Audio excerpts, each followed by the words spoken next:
holiness Pentecostal tradition.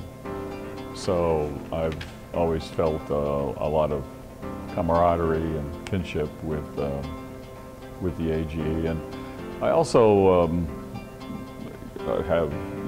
share a common Wesleyan heritage, and that really, in some ways, God raised up your movement because the Methodist movement got very formalistic and very entrenched and needed some fire.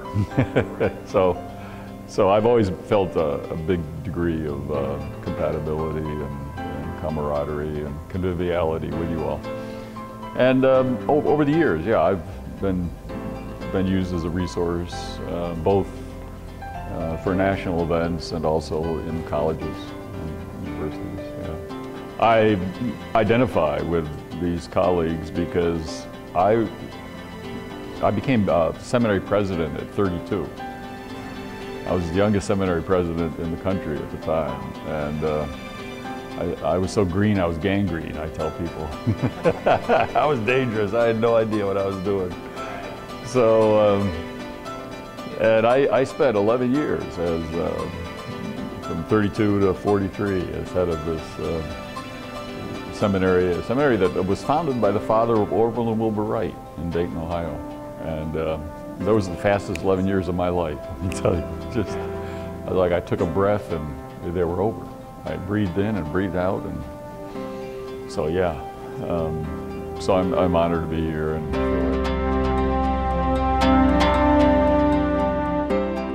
come out of the hills of West Virginia, and I come out of a little place nobody's ever heard of. In West Virginia, there's no city big enough that, so you don't say I'm from a city, you say you're from a county. So I said I was from Greenbrier County, and a faculty member came up here and said, you know, well, I come out of Greenbrier County. And then we talked a little bit, and my mother's maiden name was Boggs. And so he said, well, I got Boggs in my family. We could be related. And then I had a cousin that I'd never met that came out and became, and yeah, a second cousin. But, yeah, and I'd never met her, and so she came out and had to. So it's been kind of a little homecoming here in Springfield.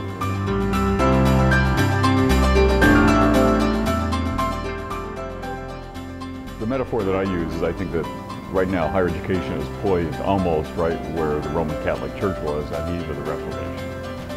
That there's going to be a huge upheaval. And the question is, can we get ahead of it?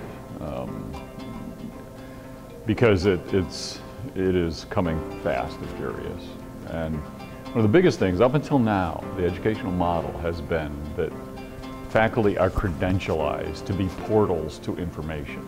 In other words, we get our PhD and that credentializes us to kind of deliver the information to you as we see fit.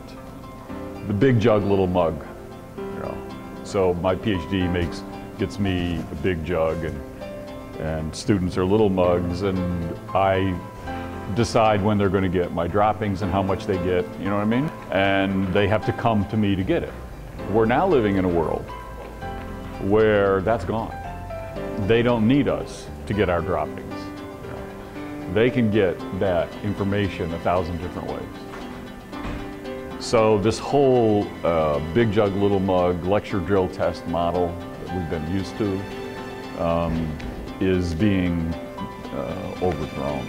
So this is the first time in history, when you think about it, that younger generations do not need authority figures to access information. First time in history.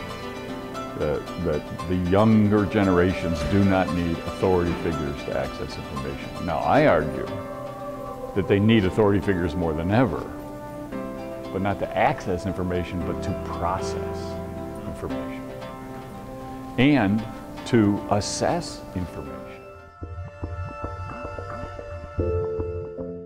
I see 2030, maybe at the earliest 2025 something, but as a real watershed period when what I call the cultural interface is going to shift dramatically. And we're already starting to see forms of that appear. But right now the major interface with the culture is sight and sound. we're coming at a point where nobody will be trusting what they see or what they hear because of the power of technology to create illusions. And so the major interface that's coming will be a touch interface. And we're already seeing that with touchpads, and you know, we want to touch things, and it's a high touch culture, and you trust what you touch. But that ushers in a whole new world. I call it the resistance of the real. You'll know something is real if it pushes back, if it kind of struggles with you a bit. Because if you can put your hands through it, it's not real. If there's no resistance, then it won't. Well, this is so different. It's such a different world than what we're living in now. So we're talking about a huge, but this ought to be good news for the church, because, I mean, everybody Jesus healed, he touched them. I mean, and there's a touch interface that's built in to the body of Christ. Unfortunately, a lot of the churches have been moving from, you know, we don't touch here, we're a touch-free zone. Well, wait a minute, no. The church, the church is a place where you're touched. Now, you need to know where not to touch and when to touch, but the church is a high-touch place, and we've got to get ready. So there's certain things we can do to get ready for this, what's emerging, but it's still so far beyond. And it's rushing up on us, and that was the iPad. I mean, we've only had an iPad for 2 years. I mean, I felt a little shock there that people were, wow. And many people there, they can remember, you know, a lot of PhDs were trained before computers. So this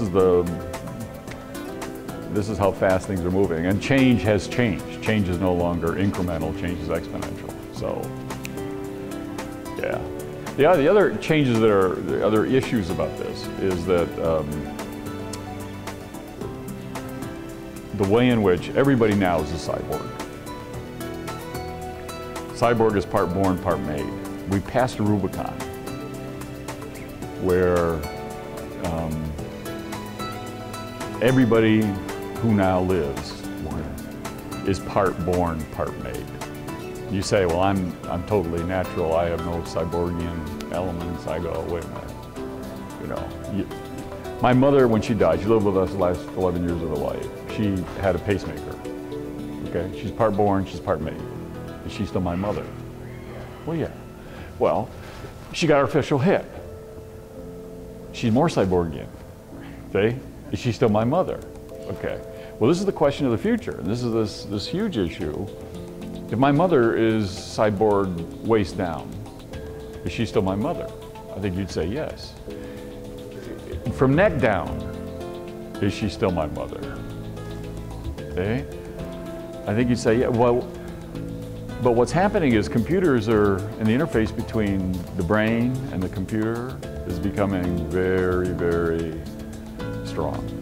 I mean, they're releasing people who have been somasema, trapped inside their bodies, and they are, for the first time, communicating just because the brain is reading their thoughts and putting it up on a screen. Do you know what I mean?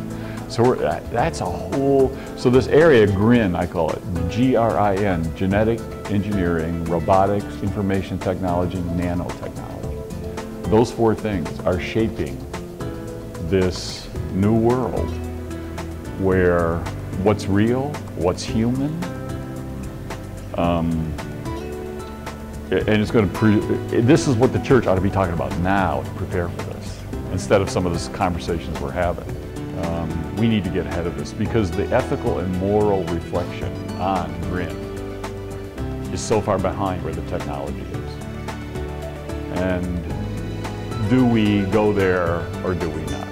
And there's some areas where we should say go there, but other areas don't go